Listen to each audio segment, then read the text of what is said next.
اپنے بھتیجے کی تلاش میں، اگر اسے لے کے آ جاؤں تو ان مشرکوں سے کچھ نہ کہنا، اور اگر میں اکیلا ہوں تو سمجھنا کہ محمد قتل ہو گیا۔ کچھ پوچھنے کی ضرورت نہیں ہے، تلواریں نکالنا، ان کے سینوں میں پیوست کر دینا۔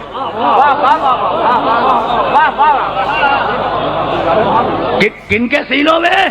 مشرکوں کے۔ کہا کس نے؟ ابو طالب نے۔ ابو طالب نے کہا مشرکوں کے سینوں میں تلواروں کو پیوست کر دینا، یعنی ابو طالب اور ہے، مشرک اور ہے۔ پہنچ رہی ہے نا بات؟ اب دائرے کے واقعہ بیان کروں گا اور پھر واپس جاؤں گا مقام محمد کی طرف، لیکن جملے سنتے جاؤ، یہ جملے بہت کام آئیں گے۔ سارے جوان بیٹھ گئے، سارے غلام بیٹھ گئے، چلے ابو طالب 2 افراد کو لے کر پیغمبر کو ڈھونڈنے کے لیے۔ ان 2 افراد کے نام تاریخ میں موجود، دیکھو بڑا بیدار مجمع میرے سامنے ہے، اور میں نے عرض کیا نا میں واقعات نہیں بیان کرتا، اب جو واقعہ بیان کر رہا ہوں اس کے ڈیٹیل سن لو۔ تاریخ میں ان 2 افراد کے نام نہیں ہے۔ چلے کوہ ابو قبیس کو عبور کیا، داہنے بائیں دیکھتے جا رہے ہیں کہ کہیں محمد نظر آ جائے۔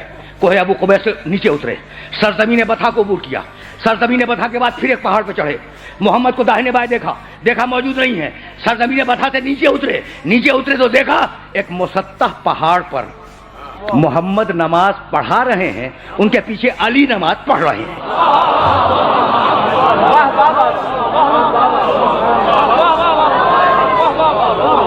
سنتے جاؤ اس لیے کہ نتیجہ نکالوں گا میں، اس واقعے سے نتیجہ نکالوں گا۔ محمد نماز پڑھا رہے ہیں، علی پیچھے کھڑے ہوئے نماز پڑھ رہے ہیں۔ اب میں پوچھوں اپنے سارے سننے والوں سے کہ گم تو دونوں ہوئے تھے، محمد بھی گم ہوئے، علی بھی گم ہوئے، لیکن ابو طالب علی کی تلاش میں نہیں گئے۔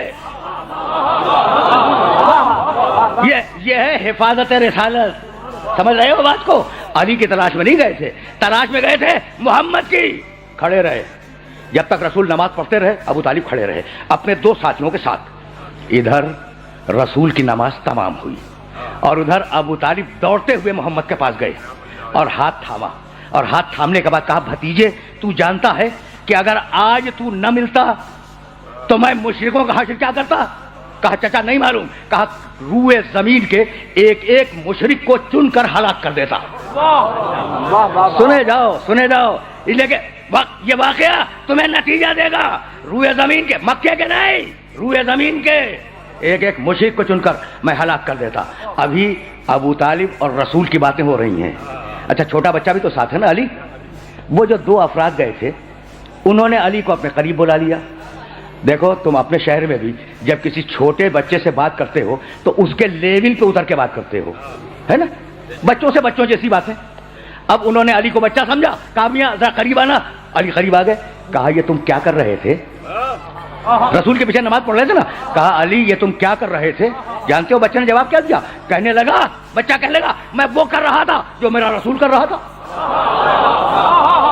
میں وہ کر رہا تھا، میں وہ کر رہا تھا جو میرا رسول کر رہا تھا۔ کہا تمہارا رسول کیا کر رہا تھا؟ کہا اللہ کی نماز پڑھ رہا تھا، میرا رسول اللہ کی نماز پڑھ رہا تھا۔ تو ایک مرتبہ شوخی میں، بچوں جیسی باتیں، شوخی میں علی سے کہنے لگے کہ تم نے نماز پڑھنے کے لیے، اللہ کی نماز پڑھنے کے لیے اپنے باپ ابو طالب سے اجازت لے لی تھی؟ تم نے نماز پڑھنے کے لیے اللہ کی اپنے باپ ابو طالب سے اجازت لے لی تھی؟ بس جیسے ہی سوال ختم ہوا بچے نے جواب دیا کہ اللہ نے مجھے پیدا کرنے کے لیے کیا میرے باپ ابو طالب سے اجازت لی تھی؟ بس سننا بھائی، سنتے جاؤ۔ ابو طالب یہ جواب سن کر مسکرائے اور مسکرا کے کہنے لگے ابو طالب کا بیٹا ہے، ابو طالب کا بیٹا ہے۔ یہ کہہ کر محمد کا ہاتھ تھاما، ساتھ چلے، سرزمین بطحا کو عبور کیا، کوہ ابو قبیس کو عبور کیا، مکے کی 4 دیواری میں آئے۔ وہ جو بڑے بڑے مشرک سردار بیٹھے تھے انہوں نے ابو طالب کے چہرے پر جلال دیکھا۔ اس مرحلے کے لیے میں نے زحمت دی تھی، اس پورے واقعے کی۔ ابو طالب کے چہرے پر جلال دیکھا۔ وہ بڑے بڑے سردار، مشرکوں کے سردار کہنے لگے کہ اے سردار بنی ہاشم، یہ تمہارے چہرے پر جلال کیسا؟ یہ جلال کیوں ہے؟ ابو طالب نے کہا بتاؤں کہ میرے چہرے پر جلال کیوں ہے؟ یہ کہہ کر بنی ہاشم کے جوانوں کو اشارہ کیا، تلواریں نکالو۔ بنی ہاشم کے جوانوں نے تلواریں نکالی اپنے غلاموں کو اشارہ کیا نیمچے نکالو. جوانوں نے نیمچے نکالے. کہا میں گیا تھا اپنے بھتیجے محمد کی تلاش میں, اگر محمد نہ ملتا تو یہ ساری تلواریں تمہارے سینوں میں پیوست ہو جاتی. یہ کہہ کر ابو طالب نے ایک شعر پڑھا اور اس شعر کو اپنے سننے والوں کی خدمت میں ہدیہ کر رہا ہوں. الم تعلمو, کس سے کہہ رہے ہیں؟ مشرکوں سے. الم تعلمو انا وجدنا محمدن نبیا کموسیٰ خط ذالک فی الکتب. کیا تمہیں نہیں معلوم, مشرکو تمہیں نہیں معلوم کہ ہم نے محمد کو موسیٰ جیسا نبی پایا. ہم نے بھائی سننا ابو طالب کا شعر سننا. الم تعلموا انا وجدنا محمدن, کیا تمہیں نہیں معلوم ہم نے پایا محمد کو نبی موسیٰ جیسا, خط ذالک فی الکتب, اور ہم نے اس محمد کا تذکرہ پرانی مقدس کتابوں میں, توریت میں, انجیل میں, زبور میں پڑھا ہے. ایک شعر میں 3 ایمان, محمد پہ ایمان, موسیٰ پہ ایمان, آسمانی کتابوں پہ ایمان.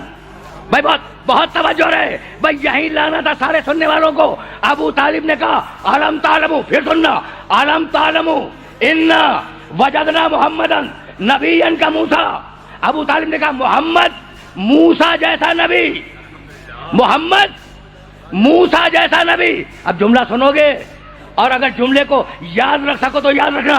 ابو طالب نے اپنے شعر میں کہا محمد موسیٰ جیسا, اور سورہ مزمل میں قرآن نے کہا انا ارسلنا الیکم رسولا شاہدا علیکم کما ارسلنا الی فرعون رسولا. قرآن میں آیت بنی محمد موسیٰ جیسا. تو ابو طالب نے پہلے کہا, قرآن نے وہی جملہ بعد میں کہا.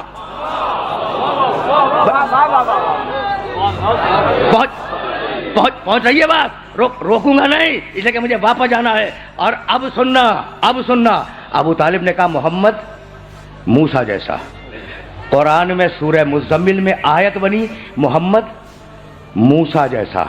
اچھا یہ بتاؤ کہ یہ جملہ ابو طالب کا تھا, لیا قرآن نے, یا جملہ قرآن کا تھا, لیا ابو طالب نے؟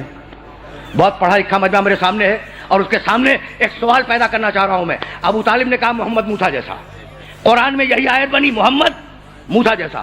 تو جملہ یا تو ابو طالب کا ہے, قرآن نے لے لیا, یا جملہ قرآن کا ہے, ابو طالب نے لے لیا. تو یہ جملہ ابو طالب کا تو ہو نہیں سکتا جسے قرآن لے لے. تو مسلمان یہی کہے گا کہ بھائی جملہ قرآن کا تھا, لے لیا ابو طالب نے. تو اب مسلمان سے ایک سوال کروں کہ بھائی ابھی سورہ مزمل تو اترا نہیں.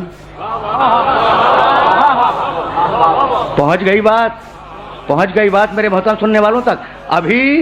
ابھی سورہ مزمل تو اترا نہیں. تو یہ ابو طالب کو آیت کی خبر کیسے ہو گئی؟ بھائی ہے نا سوال. تو بس اتنا معلوم کرو کہ نزول سے پہلے قرآن تھا کہاں؟ تو قرآن تھا لوح محفوظ میں. تو اب ابو طالب کے اسلام پہ بات نہ کرنا, بات اس پر کرنا کہ جیسے محمد لوح محفوظ پڑھتے تھے ویسے ان کا چچا ابو طالب لوح محفوظ پڑھتا تھا.